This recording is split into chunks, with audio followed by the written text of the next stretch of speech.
Hello student, I am Ankita Sahu, your teacher. तो आप लोगों का यूनान की कला चल रहा था और यूनान की कला में जैसा कि आप लोगों ने देखा कि स्टार्टिंग आपको बता दी थी कि किस प्रकार यूनान की कला की स्टार्टिंग हुई है, और उसके साथ साथ मैंने आपका ज्यामितीय युग भी ख़त्म कर दिया था।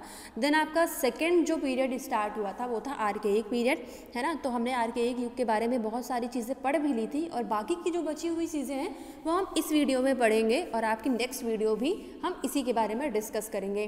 तो आपको मैंने ज्यामितीय युग में बताया था कि किस प्रकार उसका ज्यामितीय युग नाम पड़ा, क्योंकि उस टाइम पे बहुत सारे ज्योमेट्रिकल शेप्स को लेके वो काम करते थे, इसीलिए उसका ज्यामितीय युग नाम पड़ा। और इसके साथ साथ आर्केइक युग में मैंने आप लोग को बताया था कि यहाँ का स्थापत्य और यहाँ के पात्र बहुत महत्वपूर्ण हैं।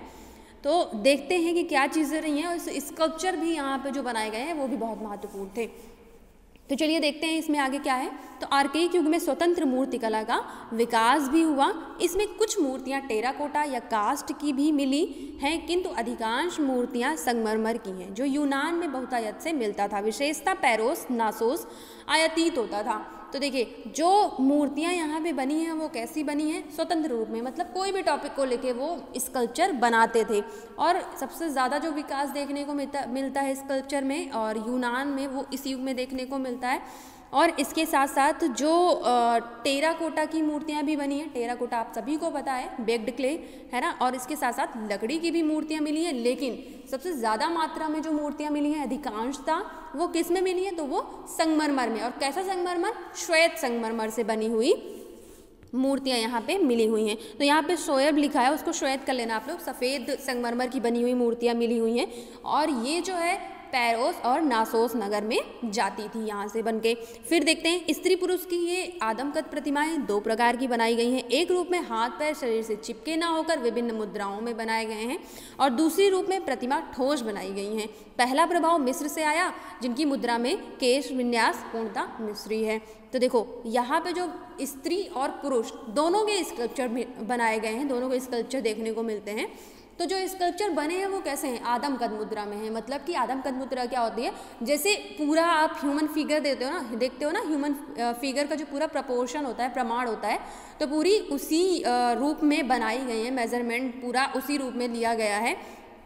एक में कैसे दिखाया गया है कि हाथ और पैर जो है बिल्कुल चिपके दिखाए गए हैं, जैसे हम लोग सावधान मुद्रा में खड़े होते हैं, बिल्कुल वैसे दिखाए गए हैं। लेकिन जो दूसरा रूप दिखाया गया है, जो दूसरे टाइप के स्कल्पचर बने हैं यहाँ पे, उनको विभिन्न क्रियाओं में दिखाया गया है, विभिन्न मुद्राओं में इनको दिखाया गया है। और यहाँ की जो प्रतिमाएं हैं वो कैसी बनाई गई हैं? ठोस बनाई गई हैं, सॉलिड बनाई गई हैं।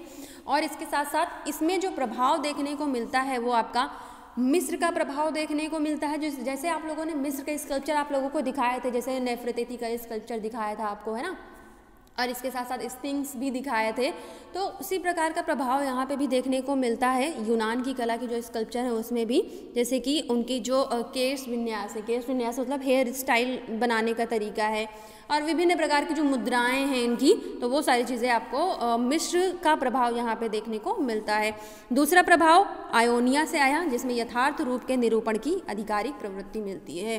तो देखो, पहला प्रभाव तो जैसे कुछ चीज़ें हो गई वो मिस्र की आई, लेकिन दूसरा प्रभाव आयोनिया से आया, है ना। आयोनिया भी आपका एक जगह का नाम है। तो इसमें यथार्थ रूप का निरूपण है। यथार्थ रूप का मतलब कि यहाँ पे जो स्कल्पचर बनाए गए हैं उनमें काफ़ी डिटेलिंग की गई है, काफ़ी रियलिस्टिक बनाई गई हैं। आगे देखते हैं।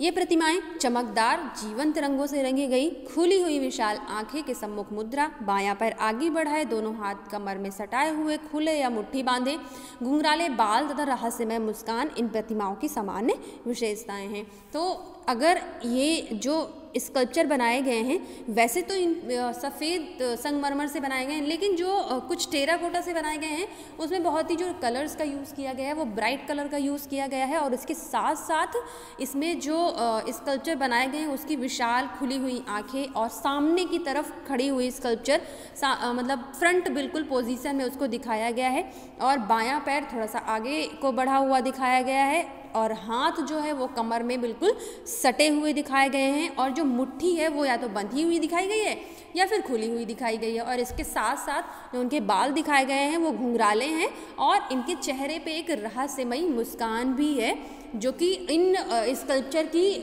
विशेषता मानी जाती है। जो इस यहाँ पे स्माइल है इन स्कल्पचर की, तो रहस्यमयी मुस्कान को आर्केइक मुस्कान के रूप में भी जाना जाता है। तो जैसे आपका जो मोनालिसा पेंटिंग आप आगे पढ़ोगे तो कहा जाता है कि उसमें भी कुछ आर्केइक स्माइल देखने को मिलती है, रहस्यमयी मुस्कान देखने को मिलती है। तो ये जो मुस्कान थी वो इस टाइम की बहुत ही विशेषता मानी जाती है आर्केइक युग की। इन युवा स्वतंत्र मूर्ति शिल्पों को कोरस अर्थात युवा पुरुष तथा कोर अर्थात युवा नारी के नाम से जाना जाता था। तो इसके बारे में मैं आपको पहले भी जूम मीटिंग में बता चुकी हूँ कि यहाँ पे स्त्री और पुरुष दोनों के स्कल्पचर बनते थे। तो जो युवा पुरुष होते थे उनको क्या कहते थे, कोरस कहते थे, और जो युवा स्त्री होती थी उसको कोर के नाम से जानते थे। तो जो पुरुषाकृति बनती थी वो कैसी बनाई जाती थी, नग्न बनाई जाती थी, किंतु जो नारियों के स्कल्पचर बनते थे उनको वस्त्रों के साथ बनाया जाता था। तो आगे हम देखते हैं कि ये स्कल्पचर किस प्रकार के बनते थे। तो आर्केइक युग के इन प्रतिमाओं में यथार्थता दर्शाने की चेष्टा के साथ ही भाव व मुद्राओं में कृत्रिम जड़ता भी दृष्टिगत होती है। तो देखिए ये जो स्कल्पचर बने थे इनमें यथार्थता दर्शाने की मतलब कि रियलिस्टिक बनाने का भी प्रयास किया है, इसके साथ साथ इनके जो एक्सप्रेशन होते थे उनको भी बनाने का प्रयास किया गया है, और कृत्रिम जड़ता भी देखने को मिलती है, मतलब कि कुछ चीज़ें इसमें बनावटी भी बनाई गई हैं। तो यहाँ पे जो स्कल्पचर बने हैं अभी आपको बताया लंबे घुंघराले बाल बनाए गए हैं और मिस्र से प्रभावित है। तो मिस्र की एक पर्टिकुलर स्कल्पचर यहाँ पे बताया गया है कि मेंक्रे की प्रतिमा के सादृश्य से प्रतीत होता है, मतलब मेंक्रे की जो प्रतिमा है उसके जैसे समान ही यहाँ पे देखने को मिलते हैं स्कल्पचर। और ये स्कल्पचर कहाँ पे रखे हुए हैं, तो ये आपके sculpture metropolitan museum of art New York में रखे गए हैं, ये वहाँ पे संग्रहित हैं। तो जैसा कि आप यहाँ पे देख सकते हैं जो दो स्कल्पचर की मैंने बात की, ये आपका युवा पुरुष कोरस है और आपकी ये युवा नारी कोर। तो ये आपके यहाँ पे दोनों स्कल्पचर हैं, यही वाले स्कल्पचर जो हैं आपके ये मेट्रोपॉलिटन म्यूजियम ऑफ आर्ट में रखे गए हैं। तो आगे देखते हैं इसमें और क्या चीज़ें हैं आर्केइक युग में। आर्केइक युग की चित्रकला का परिचय चित्रित मृण पात्रों से होता है। ये पात्र चित्रित होने के साथ ही किसी विशिष्ट आयोजन के काम में भी आते थे। तो देखो जो चीज़ें यहाँ पे बनी हैं, मतलब स्कल्पचर की बात अब आपकी स्कल्पचर के बारे में सारी चीज़ें बता दी, अभी आपको आगे और भी स्कल्पचर देखने को मिलेंगे, लेकिन इसमें स्कल्पचर के साथ साथ पात्र चित्रकला भी हुई है। तो पात्रों पर बहुत सारे चित्रकारी करते थे, और ये पात्र होते किसके थे, ये पात्र जो है वो मृण पात्र होते थे, मिट्टी के बने हुए पात्र होते थे, और इन पे चित्रकारी तो करते थे लेकिन उसके साथ साथ ये विशिष्ट आयोजन में भी काम आते थे। मतलब इनके अगर कोई मान लीजिए कोई धार्मिक काम हो गया उसमें भी काम आया, कोई फंक्शन वगैरह हो गया उसमें भी काम आए, है ना। तो इनमें क्या होता था, इस प्रकार के पात्रों में, चित्रित पात्रों में सौंदर्य एवं उपयोगिता दोनों का समन्वय है, मतलब कि सुंदर भी देखने में लगते हैं और हमारे उपयोग में भी आ रहे हैं। तो इन दोनों का समन्वय इसमें देखने को मिलता है। आर्केइक युग में एथेंस यूनान का महत्वपूर्ण केंद्र था, जहां पात्र चित्रण एवं व्यापार व्यवसाय का निरंतर विकास होता था। तो आपको पहले भी बता चुकी हूँ, जब आपका यूनान की कला स्टार्ट हो गया था तभी भी बताया था मैंने आपको कि आर्केइक युग जो है या आर्केइक युग की बात कर लो आप, या पूरे यूनान की बात कर लो आप, है ना। तो अधिकतम जो चीज़ें आपको देखने को मिलती हैं वो एथेंस से ही स्टार्ट होती है। एथेंस ही उन सभी चीज़ों का केंद्र माना जाता है, चाहे वो कला का केंद्र हो, चाहे वो आपकी जो महान आपके कवि रहे हैं या आर्टिस्ट रहे हैं उनकी बात हो, या फिर व्यवसाय की बात हो, व्यापार की बात हो, तो वो सारी चीज़ें आपको अधिकतर जो है एथेंस में ही देखने को मिलता है।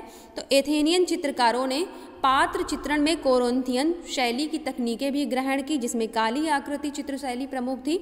यह 6ठी शताब्दी ईसा पूर्व तक संपूर्ण यूनान में महत्वपूर्ण रही। तो देखिए आपका यहाँ पे पहले भी ये मैं कोरिन्थियन और एथेनियन दोनों शैलियों के बारे में बता चुकी हूँ।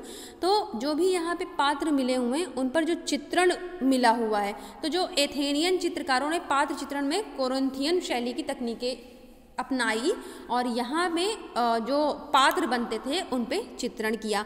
तो जो इनकी टेक्निक होती थी वो कैसी होती थी, काली आकृति चित्र शैली, मतलब कि सिर्फ और सिर्फ वो काले रंग से चित्रण करते थे। जैसा कि आप लोगों को मैं पहले भी ज्यामिति युग में डाइपाइलन का पात्र दिखा चुकी हूँ किस प्रकार वो काली आकृति बनाते थे।